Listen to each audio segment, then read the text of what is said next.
Welcome to the Mad About podcast. I'm Maddie Alexander-Grout, and this is the podcast where we talk about money and business.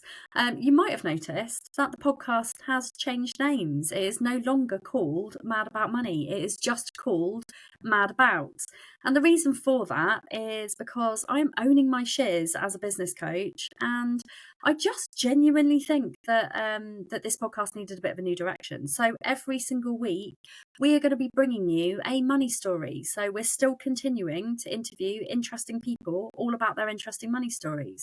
But we're also going to have a business episode every single week, which is me solo. Yes, I know, terrifying. Doing a solo episode, and that is going to be on things focused towards neurodivergent business owners, hidden disability business owners, and all the stuff that they need to learn in business. And it's also pretty much going to be me chatting shit for like between 7 and 15 minutes. I'm keeping that one short. So today, I am joined by the lovely Rhiannon Gogh. Rhiannon is a multiple business owner with multiple different strands, which is really exciting. She is a financial advisor. She is a SEND parenting specialist. She's an author. You can see her book in the background. And I'm really excited to have her on for a chat today because we've got lots and lots of things in common. So Rhiannon, welcome to the show. It's a pleasure to have you. Would you like to introduce yourself? Thank you. Thank you so much, Maddie. It's lovely to be here. I'm so pleased to be here with you because I've been watching you and looking at your book, which is fantastic too. So yes, my name is Rhiannon Gogh and I am a chartered financial advisor. I run my own business and it was the UK's first SEND exclusive advice business for families looking for financial planning advice. I am the founder of the UK Alliance for Special Educational Needs and Disability Advisors, which is SENDA. And I also direct the Carers Academy, which is an online platform for parents. So, and of course, I am a SEND mum. My son is 15, is gorgeous, and he has profound autism. So, busy lady. It does sound like you are very busy. And are you neurodivergent yourself as well? No, I'm not. Ooh. Oh, this rarely happens. I love Oh, it. really?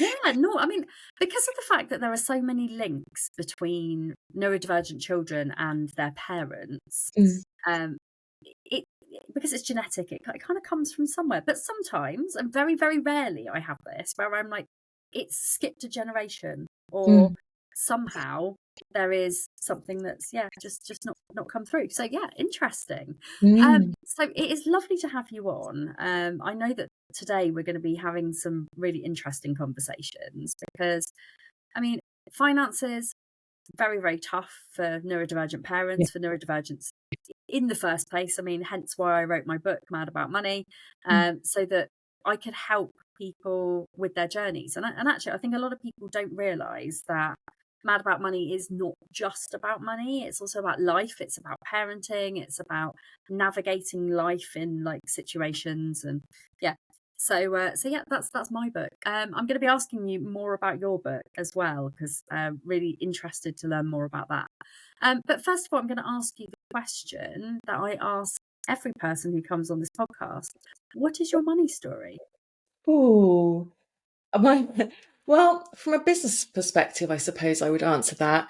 My money story is helping SEND families understand how financial planners can help them. So that's really important because you're absolutely right. Going back to your point, money's not just money. It's a means to doing things and it helps you achieve certain things and it helps you allay certain worries. So that's part of my aim. And also, the financial cards are so stacked against SEND families, and it's kind of my mission to stop that from happening. And I can't change policy and I can't stop it, but I can at least tell families about the help that they can get, and I can shout about the inequalities that exist, and I can try and talk to product providers to make things that are more accessible for families like mine. So I suppose in a long-winded answer, that is my money story. I'm really mission driven. Um, I suppose I'm a bit of an angry person when it comes to inequality, and I just want to do things about it. So that's why I do what I do, because things need to change, Maddie. They really do. And this is why. Yes, Mad About is it's a play on my name, but genuinely, I am mad about money and I'm mad about business because it's the mad about, like, as in I love it. It's mad about as in it makes me fucking crazy and it makes me really cross that there are so many things that people don't get taught. And yeah, I just want people to, and I was a little bit worried about using mad because, like, nobody who's neurodivergent wants to be called mad. I mean, Sure. like, we are all crazy. We are all a bit weird sometimes. I mean, I fully own my madness. But I feel like having a name like Maddie helps me to own that madness a little bit. But it's not always something that people do own. So let's talk a little bit about these inequalities. Like, Mm. what are you seeing in the industry? Well, I'm seeing families that are that struggle to earn money because they are carers, Mm, and a workplace that doesn't support them being carers. So mm, if you look at me and my husband, my husband, he can work, but for me, I couldn't do a 9 to 5. I quit my corporate job because my son was injured at nursery and I just always had to be on call. So it's how am I expected, and how could I possibly have a full-time job? And I know so many mums in particular, but dads too, that just cannot work because they care for a neurodivergent child. mm. And it's whether the child is at school, whether the child cannot be at school because they've been failed by the school system. So how do you earn money when you're in that situation? It's really difficult to do that. And then on the flip side of that, it's like a double-edged sword. So you've got your hands kind of metaphorically tied behind your back because you can't earn much money. And then contact the charity, and I work with them quite a lot. They've got this great stat, and it's 3 times more expensive to bring up a neurodivergent child or a child with disabilities as it is to bring up a non-neurodivergent child or child with disabilities. 3 times as much money. So it costs you more to bring up a child, but you can't earn. And so that's probably the biggest inequality that I see. Sorry, that was my stomach making the loudest rumble. Did you hear that? No. That was okay. I'm glad. Just It's probably one just on my side. Like, I'm hoping that gets cut out. I mean, I really feel this, and I see it so much. I've got 2 neurodivergent children. My daughter isn't diagnosed yet. We haven't decided to kind of go down that route yet, but she's Mhm. autistic.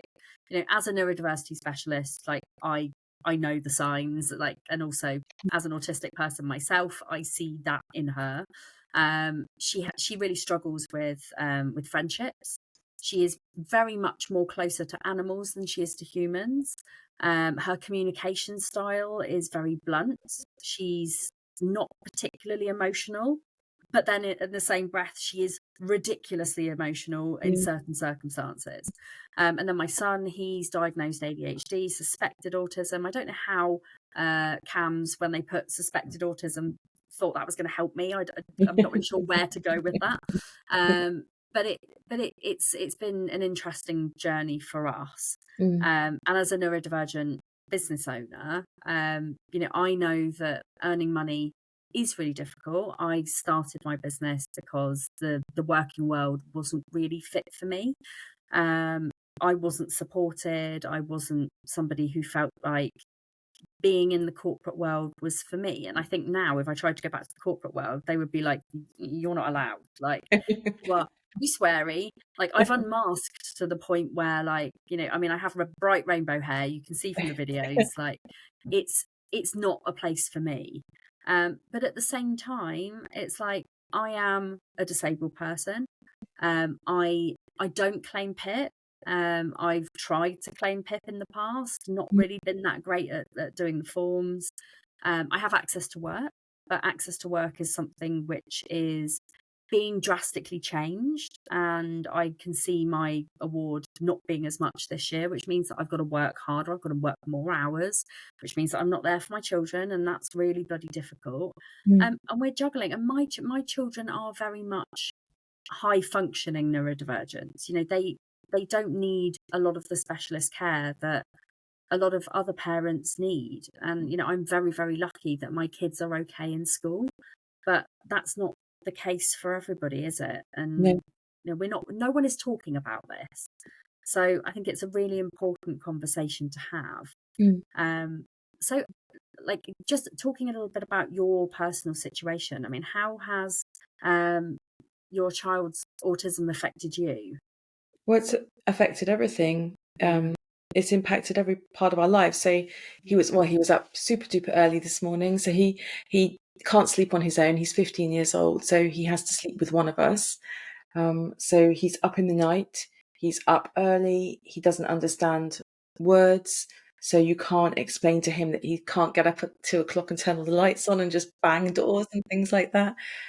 He has no sense of danger. So he will run out and try and get out of the house. He will put things in the toaster to see what happens to them, and if Oh, they're great. good, he will squirt things down the sink.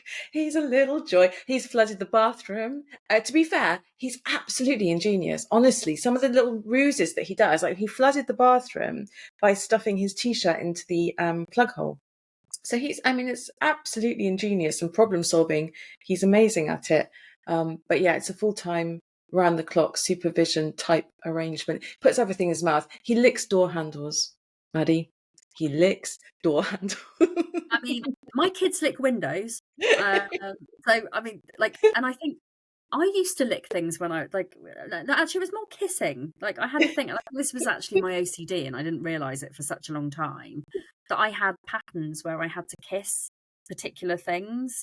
Oh, And I did the whole like light switchy on and yeah. off thing. Like, it had to be a certain amount of times, and if a clock turned a certain number, I had to kiss it, even if I was driving. It Oh. was never safe. Mm, My OCD as a child was really quite heavy, and mm, I didn't really realize it until mm. I had a situation where this sounds really bad, right? Have you ever seen the film Final Destination? Yes. I had a near death experience. It wasn't a death experience, but it was a near harm experience. Like, I was at Reading Festival. This was about, God, it must have been going on 15 years ago. And we were all sat around the campfire. Everyone was like drinking and having a laugh, and the boys were running at each other over the fire, like just being jerks. And one of them ran into me, and my chair broke. Mm. And I was like, "Fucking idiots! Like, what are you doing to me? This is so annoying." Um, and so I swapped chairs with somebody else. 2 minutes later, after me swapping chairs with somebody else, our campfire exploded. Literally the biggest. It was like the fire brigade came within minutes because it was Oh such a my big God. explosion. I got knocked back off my chair. My feet hit the ground before my head. Like, it Oh was my that gosh. much of a, like, but the boy who was sat next to me, who was in my chair, 3rd-degree burns all up his chest. Oh, And I was like, that could have been me. oh, that could I have was been. meant to be sitting in that chair, and oh my God, my OCD went so I bad bet it did. then. Yeah. And but it got to the point where it was so bad that I got help. So it was, I guess, in a weird way, kind of like quite a good situation that happened. But Hmm.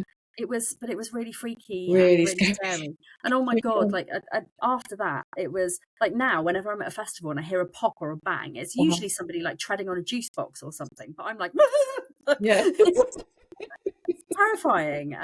But the thing is, like, there are so many things that autistic children do that are those rituals that Mm, actually could be overlapping with OCD as well, that we mm, don't necessarily think about. But yeah, my kids lick windows as well. yeah. I but that is really hard. And as parents, like, we don't we don't think that when we give birth, we know parenting's going to be hard, but when you have severely disabled children, it brings so much more hardness into that situation. Yeah. And it impacts your finances, it impacts your mental health, your sleep, your awareness. So what you're doing to help parents and carers in this situation is just, it's amazing that you've got that platform and that drive to help so many people. Oh, Um, I find it a really hard and scary world at the moment, especially with the way that the government are kind of not, actively non-supporting. Like, and I guess you're seeing a lot of this as well. well, this is the thing. People say, that's really kind of you to say, oh, really good that you do what you do, but I don't think anybody could have witnessed what I've witnessed and not do what I do, because Yeah. I am so sick and tired and so fed up of hearing injustice and stories just of parents doing normal things with their financial planning, and then something they've done and they hadn't really known to do any different has resulted in a young person losing their really valuable benefits. It's resulted in somebody losing a residential home placement.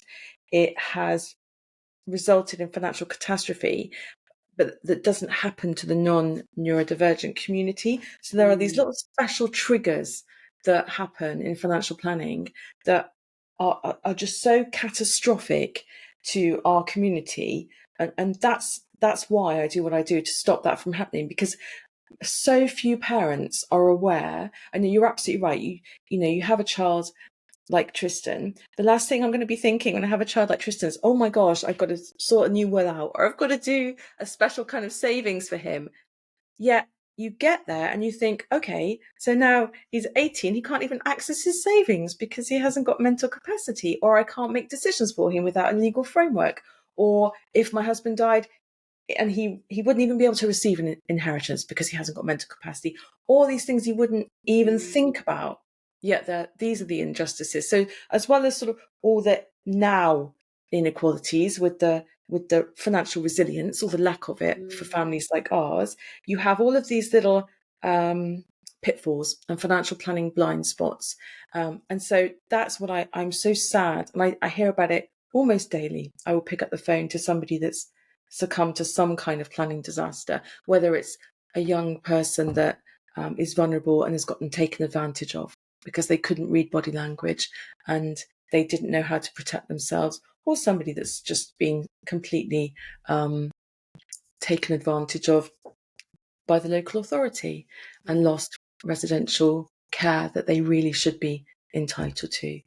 So that's what I think anyone would do what I do if they saw what I saw, quite frankly, Maddie.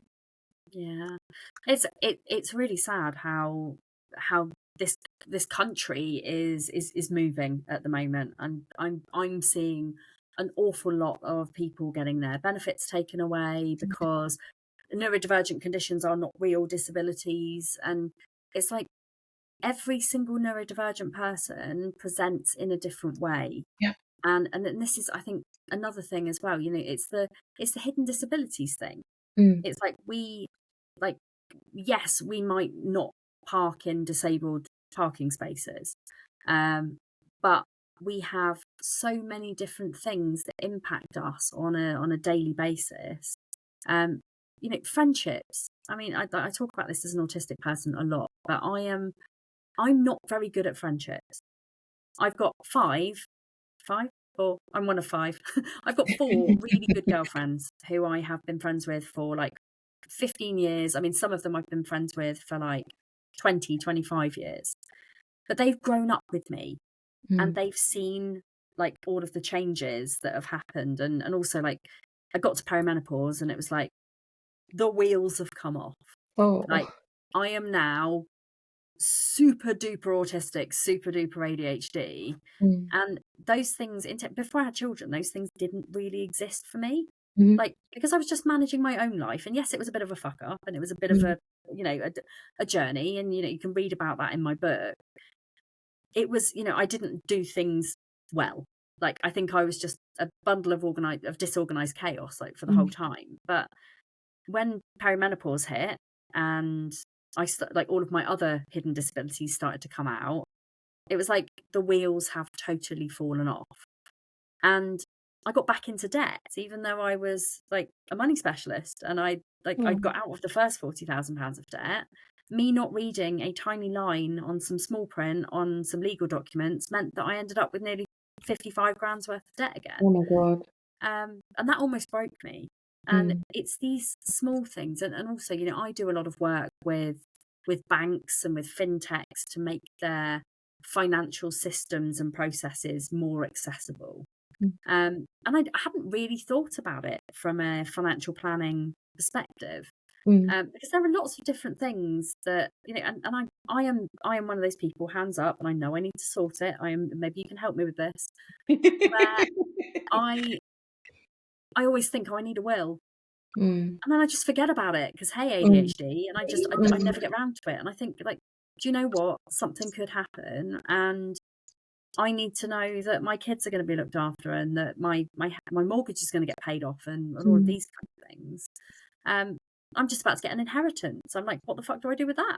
Like, what's the best thing to do? I mean, and like if I and this happens a lot, and I see this a lot in my communities, that people who have got ADHD get an inheritance, and they're like, woo, money, Yeah. and because they haven't tackled their spending habits and their money management, Mm. it ends up being a complete and utter disaster. It's Yep. like, oh, hey, I've got 100 grand. Like I know I'll do some really cool things with it, and I'll do Yeah. some, but they don't speak to a financial planner, No, and I and it's think like, sorry, no, and I think what's important to recognise, I'm not sure that the profession that I'm in is really geared up to help at the moment in that respect, to be perfectly no, honest.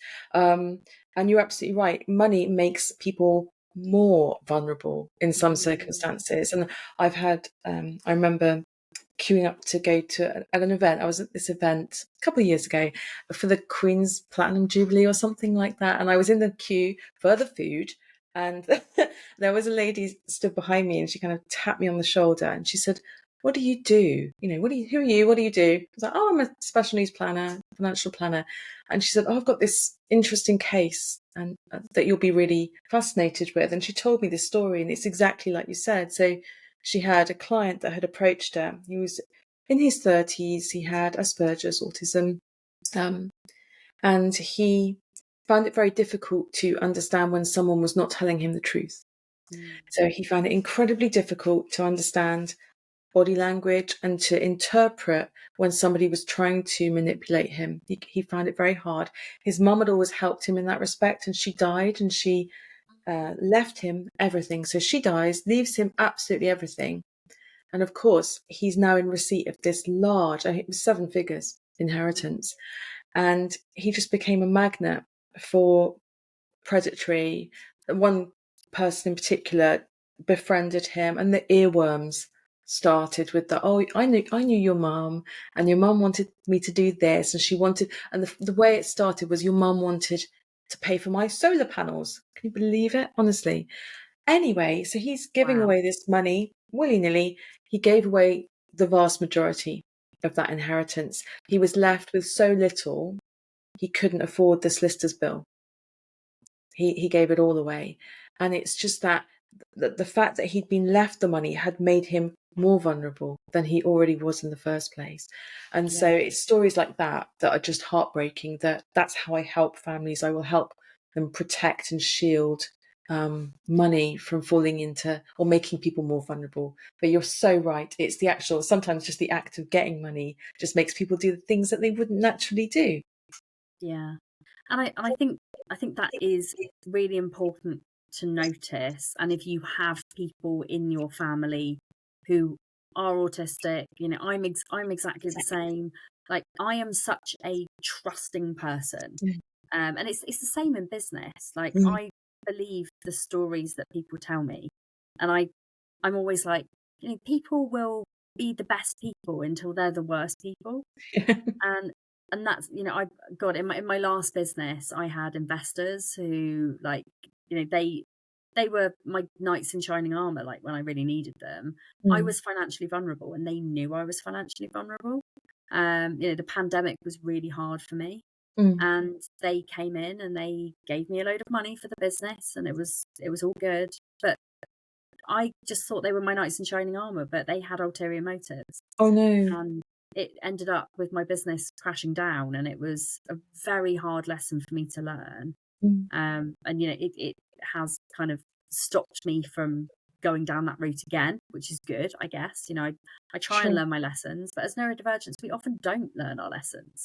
They are habits and they're patterns that repeat on repeat on repeat. Mm. Um, and my inheritance that I'm going to be getting quite soon, I know that I need somebody I can trust to help me to know what to do with it. Mm. It's like, do I put it on the mortgage? Do I invest it? Do I start up some savings funds for my kids? Or, what do I do? I mean, Mm.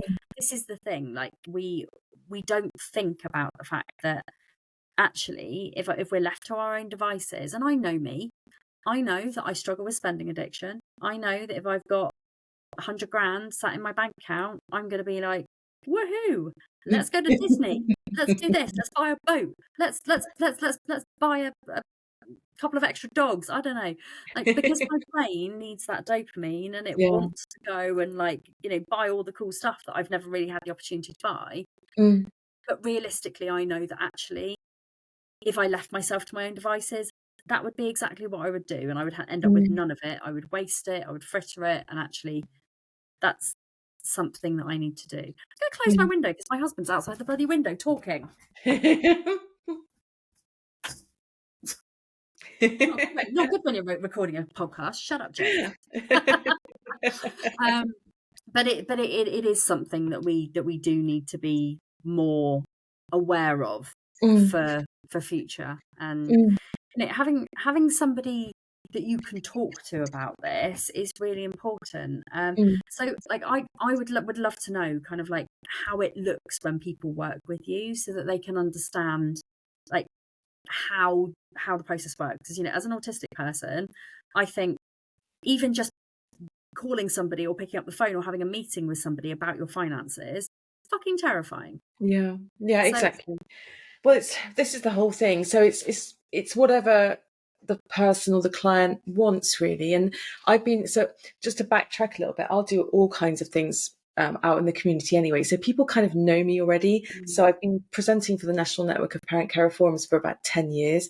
I present to special schools. I go out and talk to parents. I was in a special school last week in a cafe, just eating custard creams and talking to parents. So I'm kind of approachable and out there anyway. And I have different ways that people can contact me. And I think that's really important. So people can contact me by email if they want, and they can come to me for guidance if they want, or they can come to me for advice if they want.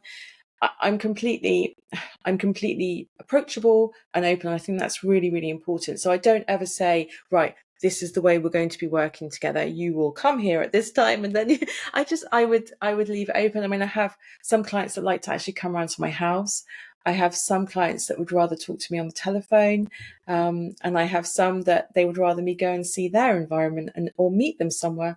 It really is completely up to them, and it's whatever makes them feel comfortable. Because I don't want, and also I don't want to rush clients. I don't want them to feel uncomfortable, and I want them to be able to ask me things and talk to me, and I think that's important too. So being really approachable and showing people how you work. So I'll put things on Instagram. So you might have seen on my Instagram when I'm doing things like events at school, I'll put it on there so people can see what I look like and where I am, and just get familiar with me before they sort of jump in.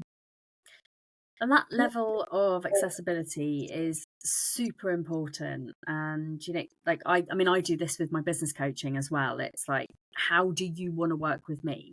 I have some clients who I speak to on the telephone. I have some people who we do Zooms with, some people who, like, I want to do in-person things with.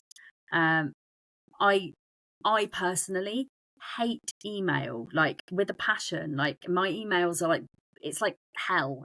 If I even have to go and look at them, I'm like, let alone like actually communicating with people. So, like, I've got clients who communicate with me on WhatsApp. I've got clients Yeah. who communicate with me on Facebook Messenger, Mm. and I've got people who will leave me voice notes. And it's about being flexible in whatever you're doing, so that you are making sure that you are supporting those clients. I think Yeah. that's really, really important and great to know. Mm. So, Rhiannon, tell me a little bit about your book. Oh, so Planning with Love is out now, and it is a guide for parents, and it's a guide to wills and trusts and providing for and protecting vulnerable children, I suppose. But it is the first UK guide to special needs planning. So I'm really proud about that. Mm. And it is the answer to, this is going to get heavy. You ready? Yeah, So it's go for it. it is the answer to what on earth happens when I'm no longer here. So it is every SCND parent's nightmare. Who is going to look after my child? How are they going to be provided for? And who is going to be protecting them? So it's that in a book, in a process, and a step-by-step guide. And it was very daunting to write because it's not been done before, but it's just so important. And going back to the very first thing that you said pretty much today, quite often money things are not about money. This is not, so although it might look like a money book, it is ultimately about peace of mind for a parent and leaving behind someone that they know will be safe and Yeah. not and not vulnerable. And it's just using financial planning to provide for and protect them and make sure they've got a secure future. Because I don't want to see people like that young man with the Asperger's. I don't want to hear stories like that anymore. And that's why I wrote the book. Yeah. It's absolutely heartbreaking what happened to him, and Mm, but it's so common. it is. Even for people who have got high functioning ADHD, like I have always been a people pleaser, Yeah. and Yeah. that's meant that like, but I'm a people pleaser to the point where, like, because I'm bad at friendships, I'm like, I have to buy my friends. So like I've always been like the first person at the bar, like the first Oh, person buying the shots, or like, yeah. I buying people presents when they don't need a present. Yeah. I just, and I still do it now. Still do it now all the Mm. time. I'm like, oh, that person's sad, I'll send them some flowers. So But they interesting that you probably say wouldn't that. notice if I didn't send them some flowers. You know what I mean? It's like a Yep. Yeah, exactly. No, this is the weirdest thing because I've just been working with a family that have a daughter who masks, and she is very much, she will do anything to fit in. So she's 17, and she will be, if her and her friends go out, she'll be the one paying for everything. She'll be the one, and it's to the point of she Ubered a sandwich from a shop to and she paid for the Uber from just for a sandwich from a shop about 20 miles away to make her friend happy, and paid for all of that. And obviously her parents are thinking, so we can talk to her now while we're here, but what on earth happens to her when mm, if she's left on her own? When we're not there, we can't sort of monitor it. So I had a client quite similar to that I was just helping, and you're absolutely right, it's people pleasing, it's masking sometimes to fit in, and not wanting to be the one that just does anything different, so you just do the easiest, the course of least less resistance. destruction. Yeah, yeah. I mean, I've got a situation at the moment with somebody that I care for, who has got themselves into a bit of a pickle with Mm. HMRC, and it's annoying because the business is closed. It's all done and dusted. But I was speaking to my mum yesterday, and I was like, oh, like, this has happened. It's really frustrating. Like, there's a lot of money owed, and like, you know, this is an elderly person who is, in their, like, he's knocking on 80. He doesn't know what he's doing. He's No. highly autistic. He's had multiple strokes, and like, he's vulnerable, and he's really stressed about it. And I was like, oh, I'll just pay it for him. Oh, And my mum was like, don't do that. Like, stop it. It's not oh. your responsibility. And I was like, but do you know what? At the end of the day, he's going to leave everything to me, and it's going to come out of his estate. Mm. So I either pay for it now or I pay for it then. She was like, don't pay for it. Like, just don't. Like, Mm. there are other people who can help you with this. It's like, and also there will be ways to get him out of it. And I'm like, yes, but also it's the path of least destruction. And it's the Yeah. thing that is like, and I know that ADHD tax is such a big thing for so many people that, we see friends or family struggling and we're like, we'll bail them out. Yeah. Because it's what we would want people to do for us. But Yeah. actually, really, it's the worst thing that you can do for somebody who's neurodivergent is actually bail them Mm. out, because they're never going to learn their lessons. No. No. Being aware, like, I know that I have these things. Like, we went to Big Festoon, quite a big group of us, a few weeks ago, and the bar wasn't open. And I was talking to some of the people on reception, and they were like, it's so annoying. We can't get out to go get a drink. So I did the same. I Ubered like a couple of crates of like Mhm. Coke and Fanta and stuff in. And they were like, oh, that's so lovely of you. And I'm like, I don't know why I did that. Like, Oh, there are taps. They could have gone and got some water. I did it yeah. because I want to look kind, and I did it because like I am a nice person, and like I was quite thirsty as well. So, and, there was a slight bit of selfishness there, Mm. but I spent 25 quid on buying loads of drinks for people that I didn't even know, Mm. because I want to be liked and I want to be seen to be doing nice things. Mm. And I think that has literally been the story of my life. I am always like, again, I went to an event last week and I was like, oh, I'll book the Ubers. So I booked all the Ubers, like backwards and forwards to the event and all the things. Like Mm. I bought dinner for somebody, somebody who I really love and actually, I really care for, and actually that was me just being nice. But they offered to pay half. Why did I not say, Yeah. oh yeah, I'll have, I'll take that. It's because Mm. I've got this innate people pleasing thing, which is really frustrating. Yeah. So people who have got more severe autism than I do, I can't even imagine how that must feel for the parents of those people and all of the people around you and the Mm. person who's going through it. So we are vulnerable. We are people who will will be vocal about things as well, like even in the business world. Like I'm like, hey, I'm a six-figure business owner. As soon as I announced I was a six-figure business owner, I had so many people trying to sell me shit. I And I do. will and I will literally buy snow from Eskimos. I am like a queen. So like there is a vulnerability that comes with, even high functioning. And Yeah. it's interesting that we've been talking about this today, for Mm. sure. Mm. So Rhiannon, how do people work with you? What's the So best way to they contact you? Yeah, they can a number of ways. So go and have a look at Instagram. That's probably a brilliant place to start. So at Carers Academy, have a look at that. And there are some brilliant free resources. So you can go and check out some of the links there in my bio. I hate to say that link in bio, but there are some really good links in bio. You can read some of the articles that I've done recently, or come along to my website, planetfuture.co.uk, if you want some more sort of tailored advice. But I think Carers Academy is a great place to start. And just sort of go back and offer some reassurance. Sometimes it's, you talk about one talks about all these bleak things and vulnerability. And I just have to say that it's actually maybe the saddest thing, or maybe the best thing about it is it's so easy to rectify it and sort it with finance. Mm, There are tools and tricks, and this has always excited me about financial planning. And why it is such a big secret, I do not understand. But there are frameworks and tools you can use that exist to protect people that would be vulnerable. And quite often, frameworks like trusts, for example, a mm, life insurance company will give you a free trust. When you set up a life insurance policy, they will give you a suite of trusts you can choose from. So sometimes it's not even expensive things that you can do, letters of wishes, letters of guardianship. There are so many things that you can do, but quite often parents they just get in this world of, oh my God, he or she is so vulnerable, or they are so vulnerable. There's nothing we can do. And they get into this downward spiral. And it's just worth saying that there are so many things people can do. yeah. It is totally surmountable. I love that. Well, thank you so much for coming on today. You have been an absolutely fantastic, fantastic guest.